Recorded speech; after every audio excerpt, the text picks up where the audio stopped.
for watching this video.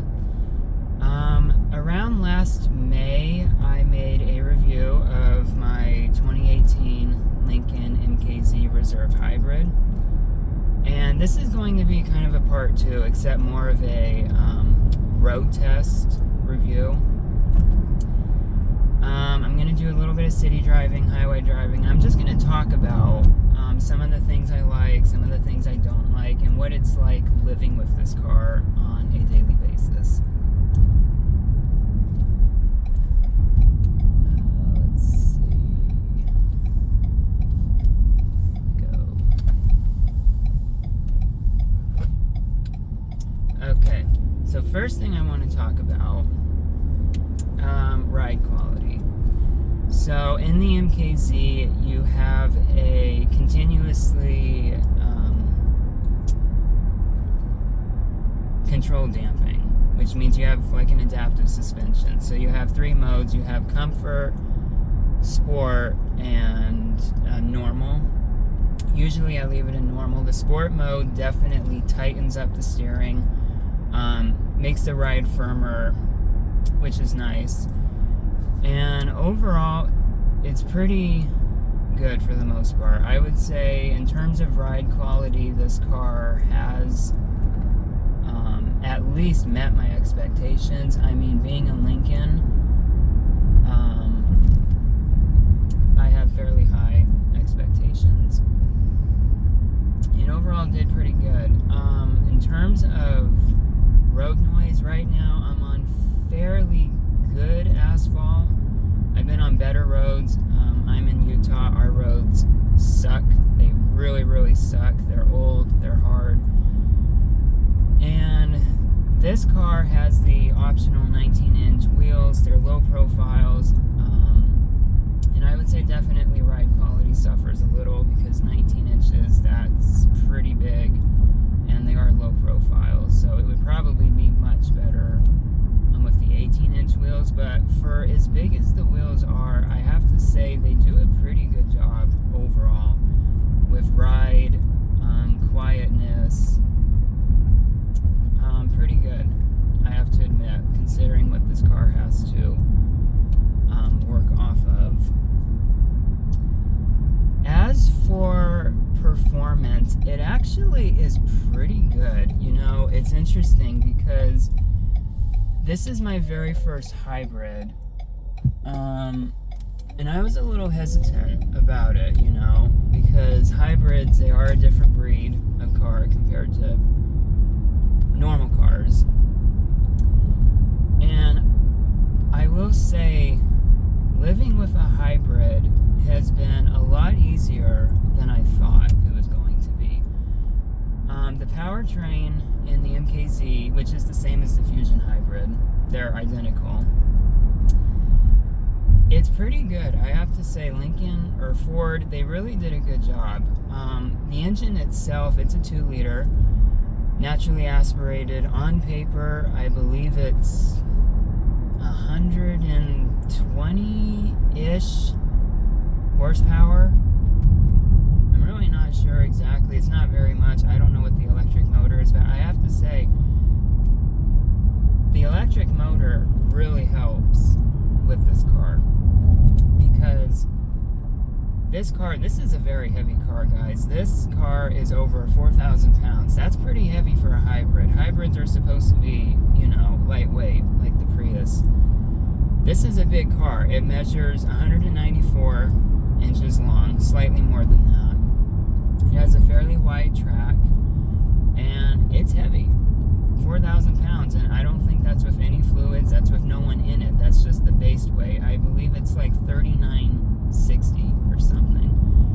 And this car, it gets out of its way pretty good, I have to admit. In just a minute, I'm going to be coming up on a highway. Right now I'm doing 40.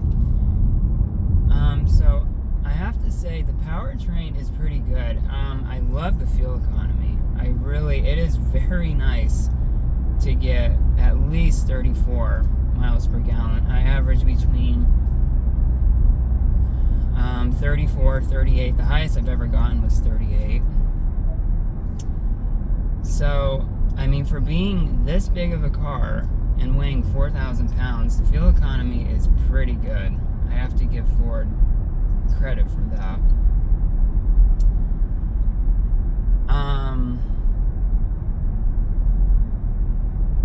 I mean, around town, it's plentiful around town. I mean, it's no sports car. I mean, you are not going to be winning any street races at all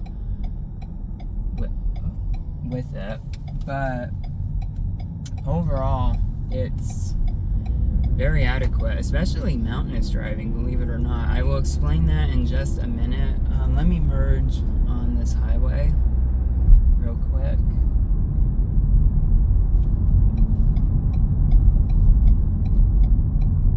Alright, let's see. I'm merging on. Okay, guys, right now I'm doing about 20. I'm just going to give it the beans.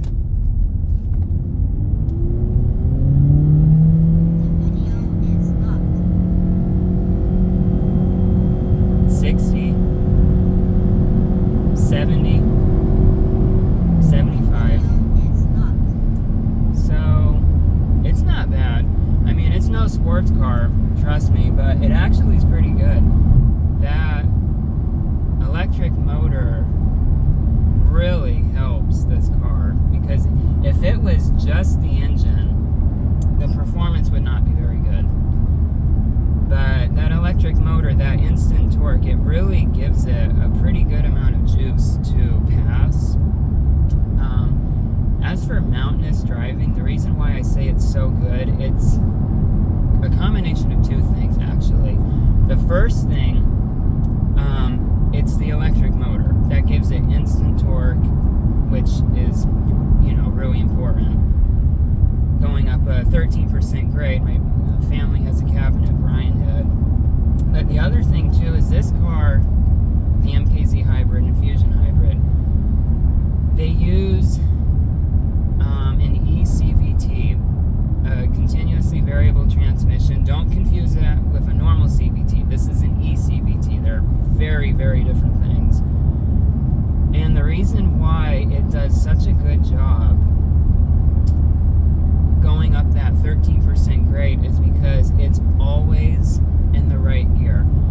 Because my old car was a 2019 Hyundai Tucson, and that thing was just gutless. I mean, it was a 2-liter. It's the same size as this engine. It had like 40 more horsepower than what the MKZ Hybrid has, but it was just constant downshift and then upshift, downshift and then upshift. But the wonderful thing about CVTs that I don't think people give them credit for is that they are always in the right gear. You're always at the optimal gear. So you're not constantly upshifting, downshifting, upshifting, downshifting, which is wonderful. I would say the entire time I go up those grades, which I've been up that grade many times before, my RPM is really no more than 4,000. In the Tucson, it was about 5,000. So this car actually, I mean, it struggles a little bit going up long grades. You do kind of have to push it a little bit, but it really does not have to be pushed as much as my Hyundai Tucson. So that I found pleasantly surprising. And right now I'm in EV. The engine's not even on right now. I'm using EV and I'm doing 65 on this highway. But yeah, overall I was very surprised by how good it was going up that hill. Now, the downside to this car is going downhill, down steep grades. Because the transmission, because it's a CVT, it doesn't really, you can't really downshift it. It will automatically downshift a little bit, but it's not very, it's like nothing. It's like maybe 500 RPM. So basically what I'm saying is you have no engine braking whatsoever. Nothing. Which is bad, going down a 13% grade, because in this this car, you will burn your brakes up if you don't use them strategically. You will burn the brakes up. So that is one thing I don't like about driving a hybrid, is that you can't downshift. Makes it kind of annoying going downhill because you're always speeding up, so you have to keep using your brake, but you burn your brakes up because you're so heavy. You're going down a 13% grade, and your brakes are just really, really heated up by doing that. But besides that, as for overall driving characteristics, I have to say, guys, this car is beautiful on the highway. That is where this car really belongs. I mean, it does a good job around town, but it does such a nice job on the freeway. It's quiet, it's smooth. You have all the technology you could ask for, really. Overall, it's beautiful. It's very nice. That's where this car really shines. Now, going up a grade, it will struggle a little bit if you want to be pushing 80.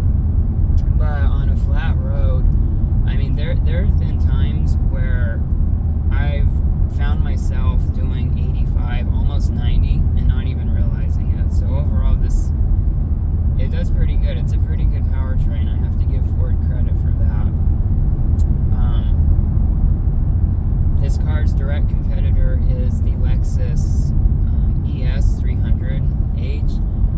I've never driven one before, so I can't really compare it to this, but Ford, for the most part, I think they did a pretty good job overall with the powertrain. It's pretty seamless as well. Usually you can feel the engine kick on, but a lot of the time, you can't even feel the engine turn off. Like right now, it just turned off. I'm back on EV mode, so it's pretty smooth. It's pretty seamless, the transition back and forth. Okay, so all right, I'm gonna get off the highway, and we're gonna do a little lower speed driving. As for brakes, they're pretty good. This car has very good brakes. Pretty much every new car nowadays has good brakes. I would say they're as good as my Hyundai Tucson, which had very good brakes. That car could stop on a dime.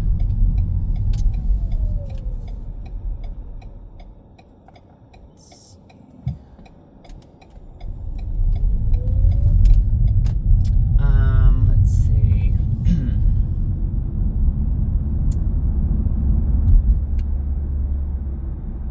I will say though, one of the things, like I said, this is my very first hybrid. One of the things you do have to get used to is the engine shutting off as you're coasting or coming to a stop. That is a really weird feeling for the first several times you drive a hybrid, because you think the car just stalled when it didn't. So that definitely took some getting used to. As for reliability, overall, it's been pretty good. I've had this, like I said, over a year. I think it's been about 1 year, 2 months, 1 year, 3 months. I got it with 26,000 miles. It now has 31,504.2. It's never left me stranded, which, I mean, nowadays, given the problems new cars have, that's really about all you could ask for. So overall, it's been pretty good. Now, this car has 3 engine choices. You got the hybrid, which is a naturally aspirated 2-liter. You have the 2-liter EcoBoost, which for this car and that generation, that's the second gen 2.0. Stay far, far, far away from that engine. They have notorious coolant consumption problems, which our MKC had. It went through not 1 but 2 engines. The first engine failed at 37,000 miles. The second engine failed at 5,000 miles. Both was from coolant intrusion. So pretty much anything around 2015, 2016 to 2019-ish, if it's the 2 liter or 2.3, stay away. Just completely stay away to be on the safe side. As for the 3 liter EcoBoost V6 that this car had an option for, I don't have any experience with that engine, so I really can't tell you if it's good or not. I do know that they make a ton of power. I think it's 350 for the front wheel drive and like 400 for the all-wheel drive, so very, very fast. I mean, that is more power than what this car needs.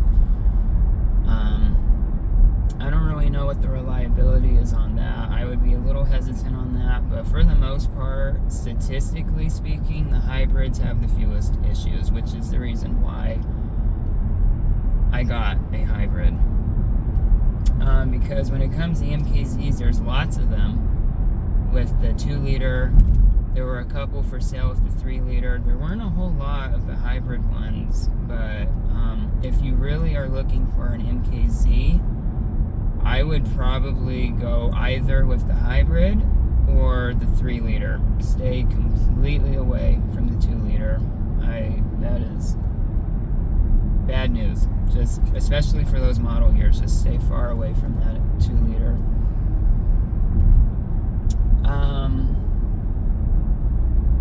Yeah, I mean, in terms of just overall, ride quality, it's very good. I like the steering.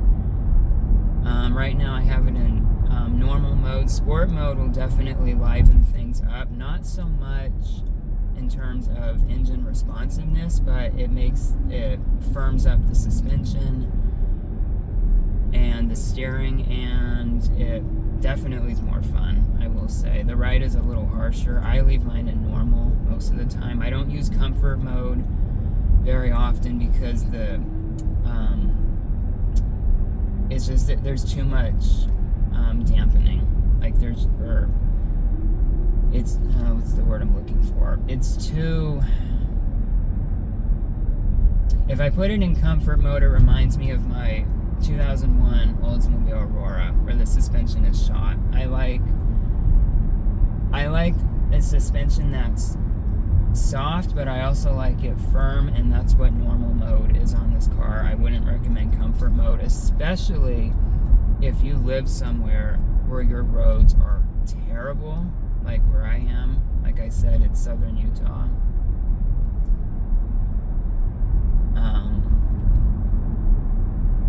Yeah, I definitely think normal mode is the best way to go for that. Now, one other thing I want to talk about,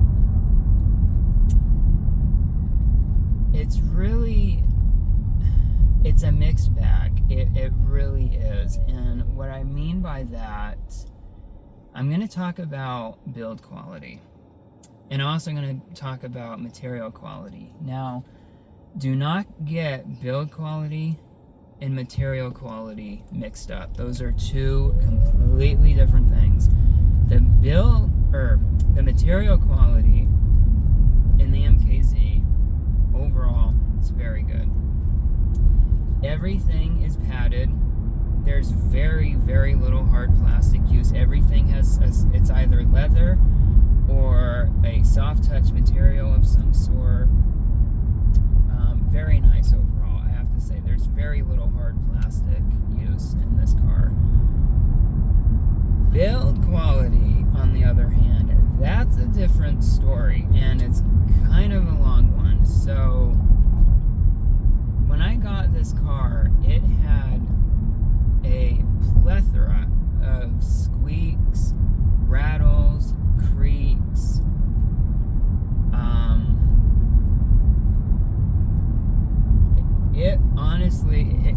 it was horrible. It really was. I mean, I thought, holy crap, this is a Lincoln and it sounds like this. My freaking Oldsmobile Aurora had less squeaks and rattles.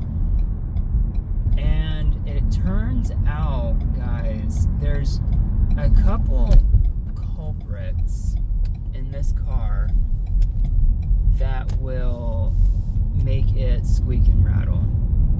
One of them is the rear, I don't know what the right word is, maybe not quarter panel, but I don't know, by the rear door, slightly behind the rear door, there's that plastic trim. That has a habit of squeaking and creaking. I don't know why, I guess just as they age.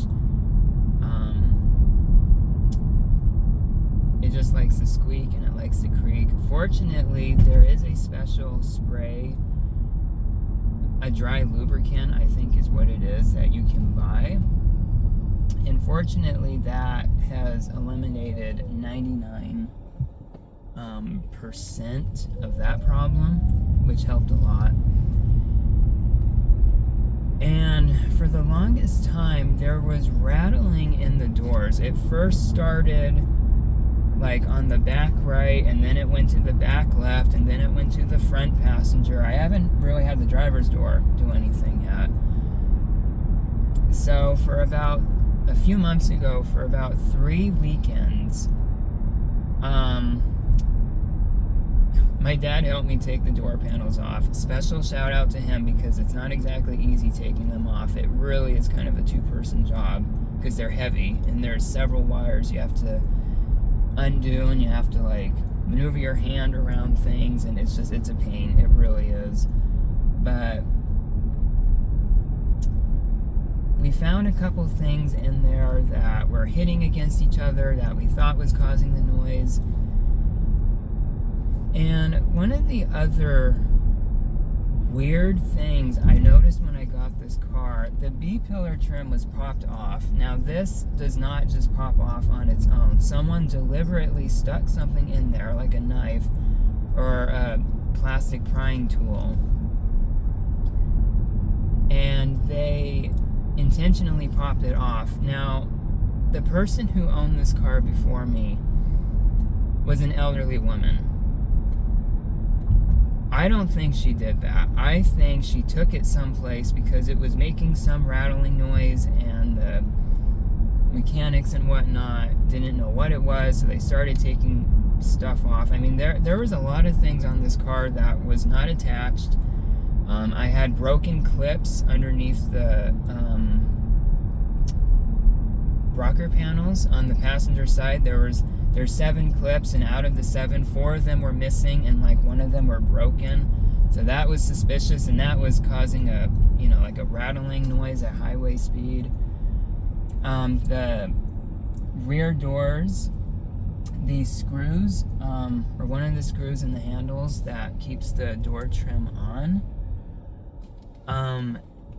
that was very loose. I mean, that was like hand tightened. So I'm thinking, what in the world? Why is that not tightened? So this car, it came with a lot of question marks. I bought it online. I did have a mechanic look at it before I bought it, particularly to make sure the hybrid system was good, which it was. So technically, I did not test drive this car before I bought it, and there's some questionable, this car has some questionable history about it. Why stuff was broken on it, why stuff and screws were loose and taken apart, like someone had been in here and done, I don't know, who knows what.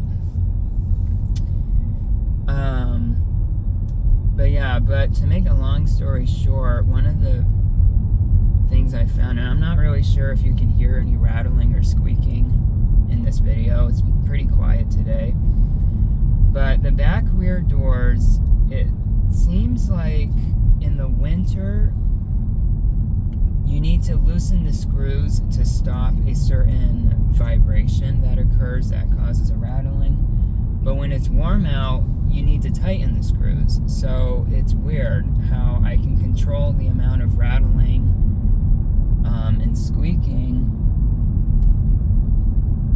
particularly based on just loosening a few screws, which is weird. So one of the things I found about this car is that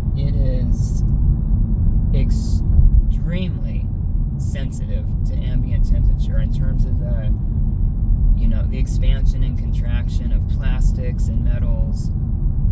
And I think maybe,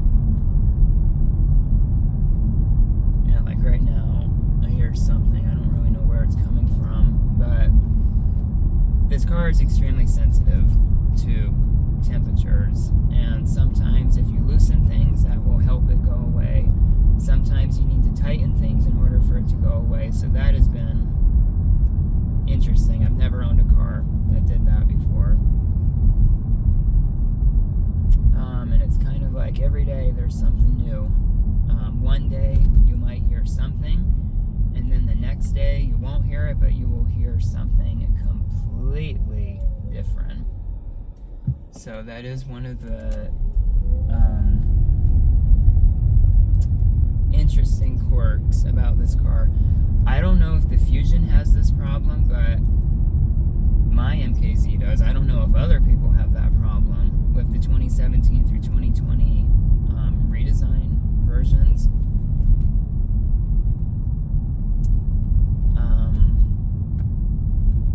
Because 2013 to 2016, at least the 2016 I drove, it was whisper quiet. I mean, there was nothing. I mean, it was just absolutely silent. There was not a single squeak or creak in that entire car, but this car, there were tons of squeaks and rattles, but it's still an MKZ. So, it was a night and day difference. So, I don't know, like right now I do hear something kind of right now.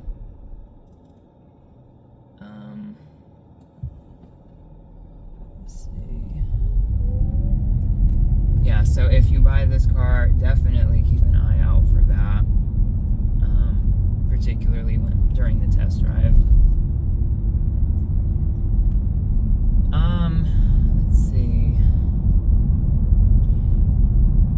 But yeah, I think that kind of sums it up. I don't want this video to be too long, but I think that really just kind of sums up my overall experience with the MKZ. It's been, I would say, on and off over the years. It has not been stellar, but it has not been awful either. So it really, I think it's kind of one of those situations. You either end up with a good one or a bad one. I think it is the way it might be. I don't know if maybe mine was built on a Monday or something. I don't know. Because I don't really hear anyone else complaining about the same thing, at least not on the online forums. But yeah, I think that's it. I don't think I really have anything else. But yeah, I guess really the only thing I can say is if you are looking for a value-packed vehicle, which I really will say, with the MKZ, it really is about the best value you can possibly get for the money. Because it's a Ford product, naturally it doesn't have the resale value of a Lexus or a Toyota, which I think are insanely overpriced. But overall, guys, for the amount I paid for this car, and I got it with only,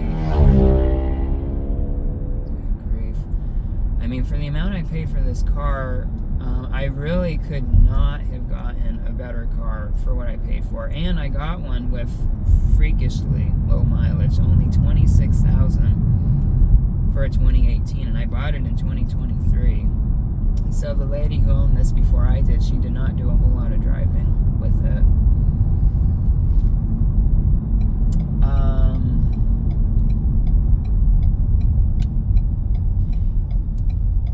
But yeah, ultimately at the end of the day, if you are looking for a vehicle that is comfortable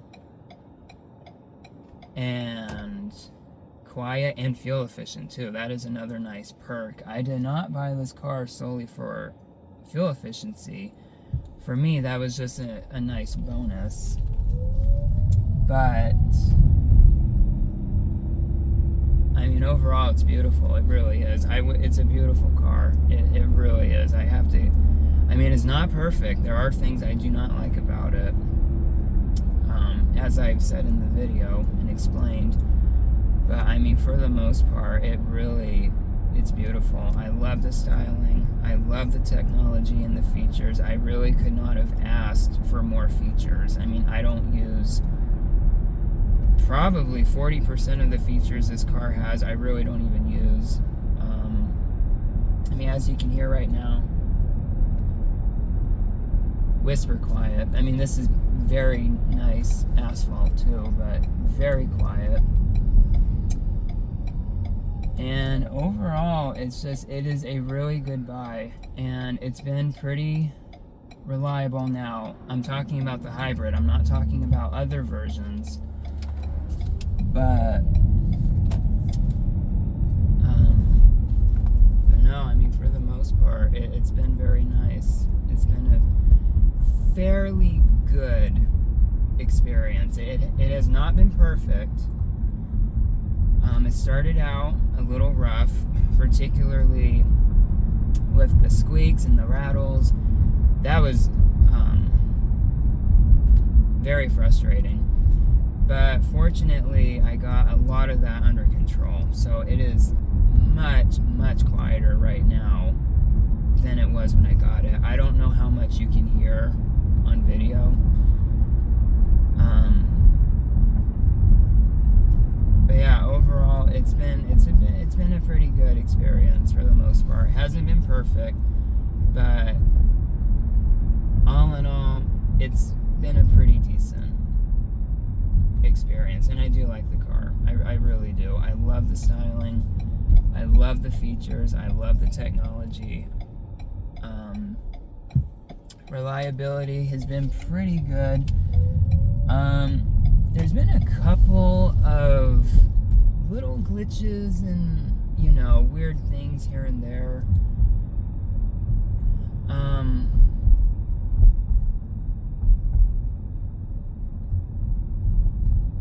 don't know, I'm hearing something. I don't know what that sound is, but yeah, all in all, it's been pretty good. I think I'm gonna wrap up this video. Oh wow, I didn't realize it was over 30 minutes. But yeah, I don't think I really have anything more to say. I hope this video is helpful. If you haven't seen the original review I made, please watch it. It's a little long, but I am very thorough on a lot of things, so please do watch it. I want to apologize that it's hard to hear my voice in that video. I used my Rode NT microphone. I did not realize it was not picking my voice up as well as it should have. I'm sorry about that. You will probably have to turn your speakers to max in order to hear me well. But definitely check out that video if you haven't already. And I think that is going to do it for this video. So I hope this has helped. If you have any questions, let me know in the comments. And thanks for watching.